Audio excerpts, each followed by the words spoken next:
Good afternoon. Our group chose dairy cattle for our species and compared the Humane Heartland Welfare Audit Tool and the Food Alliance Grass-Fed Audit Tool. The two most common dairy breeds are Holstein and Jersey. Holsteins originated in the Netherlands and were initially brought to the US in the 1850s. They are best known for their high milk production. Jerseys are the second most popular dairy cattle breed. They are known to produce milk with higher butter fat and protein percentages. Other dairy cattle breeds include Ayrshires, Brown Swiss, Guernseys, and Milking Shorthorns. There are three different types of production systems in the dairy industry. There is an intensive production system, a pasture-based system, and a mixed system. In an intensive production system, dairy cows are kept in different types of enclosures, such as tie stall barns, freestall barns, and open lots. They also have a specific diet of rations, high in concentrates, and stored forages. This production system is what the majority of dairies in the US use to produce milk. The second production system is a pasture-based system. In a pasture-based system, cows are kept in pastures and their diet consists of grazable forages. In this system, a sound nutritional program is very important due to the inconsistent quality of the pasture. This production system is very common in New Zealand. The final production system is a mixed system. In a mixed system, the two previous systems are combined. This system helps reduce costs by utilizing grazing practices, but also using a high concentrate of supplemental feed like what is used in the intensive system, which improves milk production. Pictured here are four types of housing. Freestall barns allow space for cattle to walk around and individual clean bedding that prevents crowding. Tie stall barns also have individual areas for each cow, but these cows are tied to a specific spot where they eat, drink, and sleep. Pasture-based housing allows for open areas and constant feed for the cows, but they are more susceptible to weather. Also more susceptible to weather changes are the open lots. These are dry dirt pens that allow for cattle to walk around freely. The dairy industry has a great economic impact in the United States. Nationwide, the dairy industry employs 3 million workers and generates more than $39 billion in wages. The overall economic impact of the dairy industry within the nation is $628 billion. The dairy industry generates $24.9 billion in state and local business tax revenues and another $39.5 billion in federal business revenues. California is the top dairy producing state. Other high dairy producing states include Wisconsin and Idaho. The California dairy industry employs around 105,000 people and generates $5.34 billion in wages. The overall economic impact in California is $29.5 billion. This graph shows the leading 10 US states based on the number of milk cows in 2018 and 2019, and the top bar is California, and then after that is Wisconsin, followed by Idaho.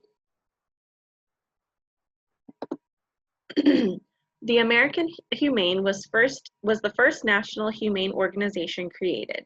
They have over 200 science-based diets that are developed by veterinarians, animal scientists, and practitioners.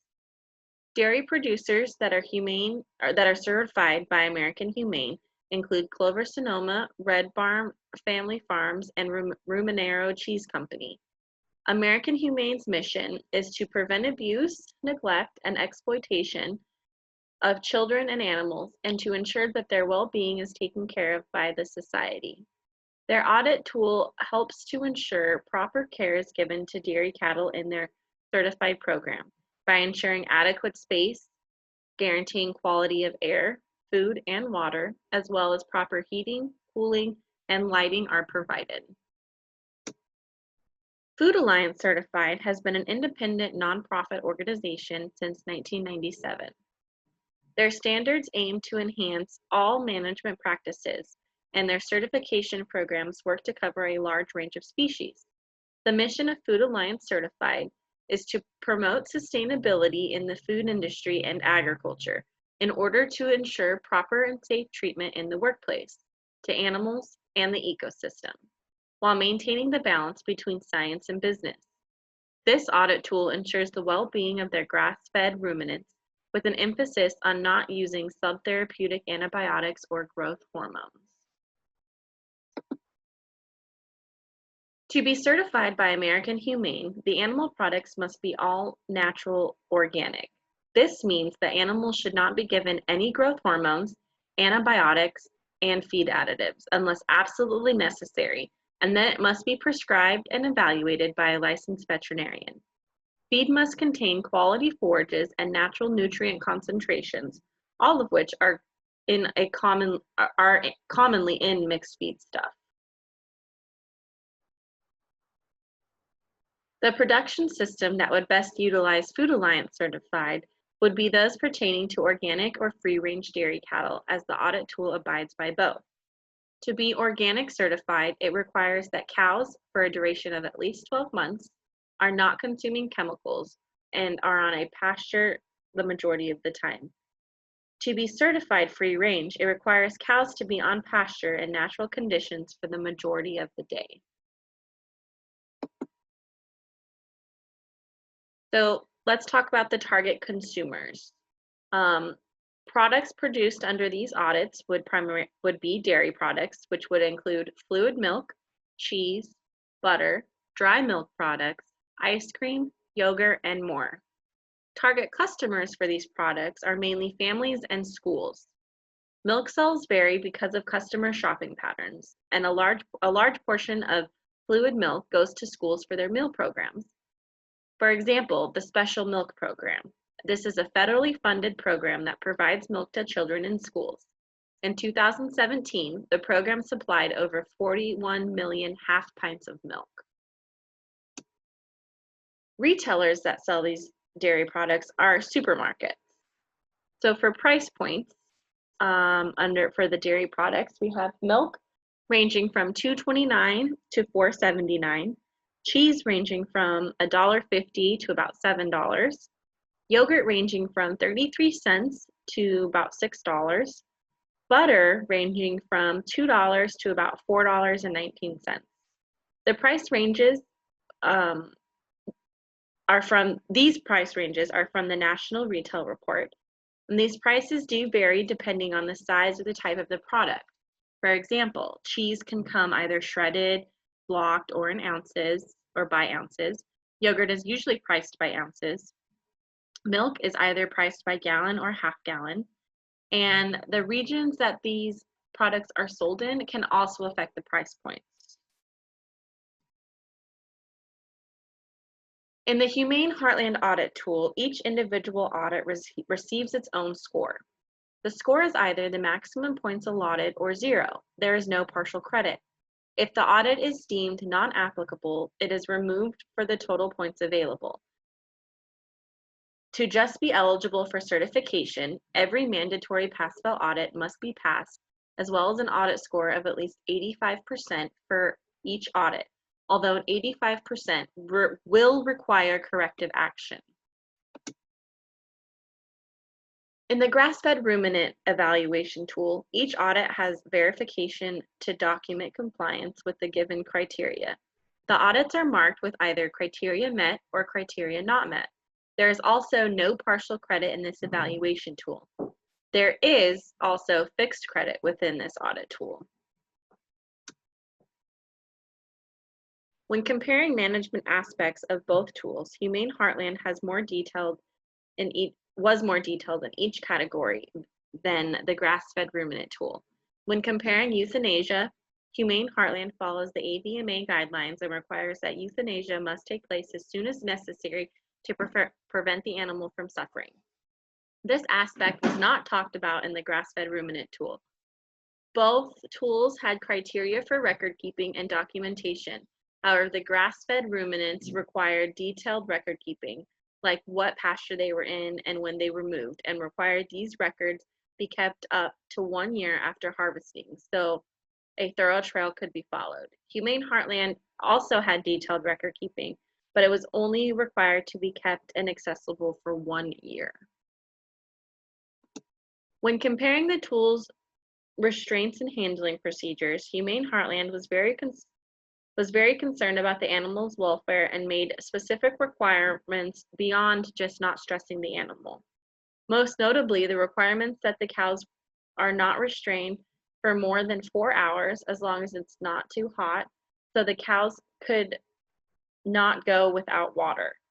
They had many requirements about lameness management and had a 5-point scale to judge the herd, as well as a mandatory inspection by a professional hoof trimmer, and a method of lameness prevention must be implemented if lameness issues arise.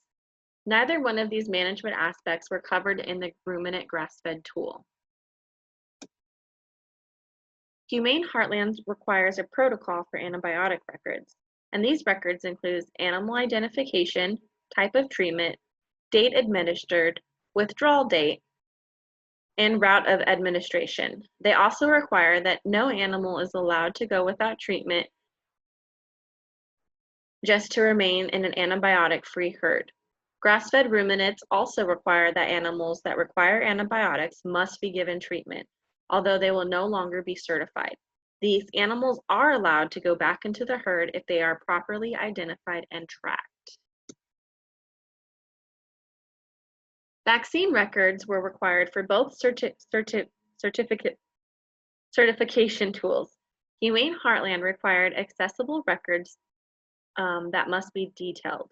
Grass-fed ruminants not only required that records of administered vaccines be kept, but also that any vaccines purchased and kept on the facility must be recorded.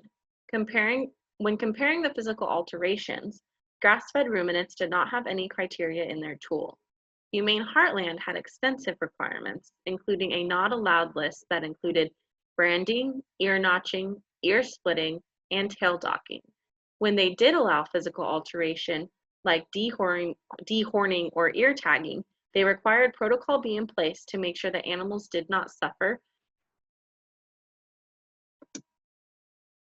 Both tools have detailed environment requirements for their animal welfare tools.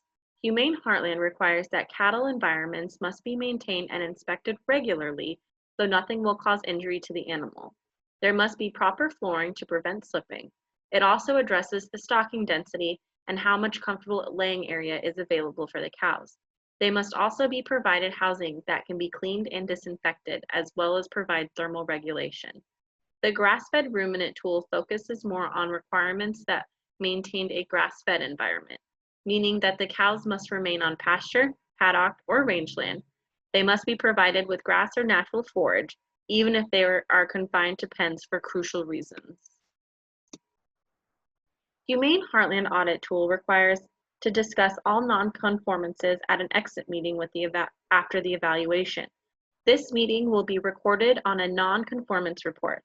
After that, both the auditor and the manager must agree on a plan that provides the improvement protocol required for certification and the correction of any non-conformance issues. If you have severe non-conformance, then that will result in an automatic fail. An example of automatic fail would be more than 2% of all the lactating cows have a bad BCS or body condition score.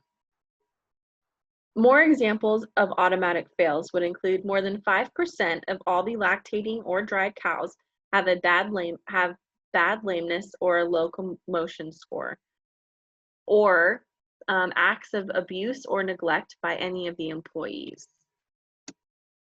As for grass-fed ruminant, a non-conformance as well as an automatic fail would entitle none of what is required for any level on the scoring criteria being done or applied. The non-conformance are then counted as a no score for the final score, and falling below the line can result in company certification getting suspended or the loss of certification altogether. Managers then will be presented a list of reasonings for certification suspension, as well as a date that the changes must be made by for it to be restored. Companies can then go back through their steps and protocols and make sure and make them up to the audit standard. Humane Heartland's auditor instructions are not easily accessible for the auditors or for potential auditors who are trying to find the guidelines. The instructions found were very vague and did not offer specific details for the auditors. Auditor qualification guidelines were very minimal and did not provide much information. Some things they did require were a bachelor's degree in agriculture and additional training provided by accredited American Humane Auditor. Food Alliance provides instructions on specific duties, expectations for performance, training, conflict of interest, and compensation. The instructions are comprehensive and concise, which make it easy for inspectors to read through and remember. Food Alliance trains all new inspectors, but they require new candidates to have several years of experience working in agriculture and a minimum of a bachelor's degree completed to be considered. However, it is highly recommended that candidates have a higher level of education. The Humane Heartland Audit Tool is based on scoring. The scores account for facilities, animal health, biosecurity, equipment, and anything that may benefit the animal's welfare. The scores vary based from farm to farm, taking into consideration what they have, but all must receive a 100% score or they fail and they then need to make a corrective action plan and then a completion report. At the end of the audit, there is a pass-fail section. Abuse and neglect, low body score, and extreme lameness in high degrees is not allowable to pass the Humane Heartland audit. The grass-fed ruminant scoring method is based on whether the criteria is met or not. The main concerns are whether animal welfare is achieved, as well as if the guidelines for grass-fed certified dairy cattle are met. The guidelines for dairy cattle being certified as grass-fed include correct records, time on pasture, animal health, and correct and appropriate nutrition. There is also a fixed outline for the compliance with Food Alliance evaluation. This tool requires all aspects of animal health, circumstance in which animals are held, nutrition, and records to be evaluated. The grass-fed audit is more animal compliance oriented. The scoring methods between the Humane Heartland audit and the grass-fed ruminant audit are not consistent.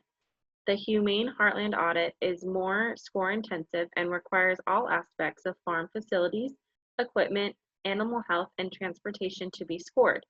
This tool is more operation-oriented, whereas the grass-fed ruminant tool is, as stated previously, more animal compliance-oriented.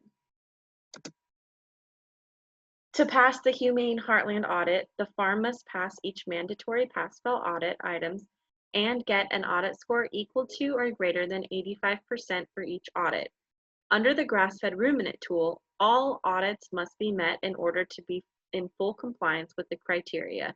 The grass-fed ruminant tool should be used with the Food Alliance Whole Farm Ranch Inspection and Food Alliance Livestock Production Inspection tool. As far as tool improvements, the grass-fed ruminant audit tool needed more improvements than the Humane Heartland audit tool.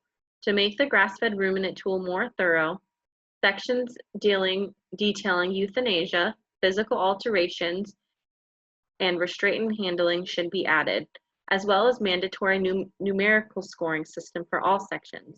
The Humane Heartland audit tool should add a comment section so that the auditor using it can have a designated area in the during the audit to write down his or her own observations. After reviewing both audit tools, both tools have strengths and weaknesses. The Heartland Humane tool is set up for an intensive production system, whereas grass-fed ruminants are set up for a pasture-based system. In California, the Heartland Humane Welfare tool would be better suited. Furthermore, Heartland is the most detailed plan, ensuring proper welfare management in the largest dairy producing state. This concludes our presentation. Thank you.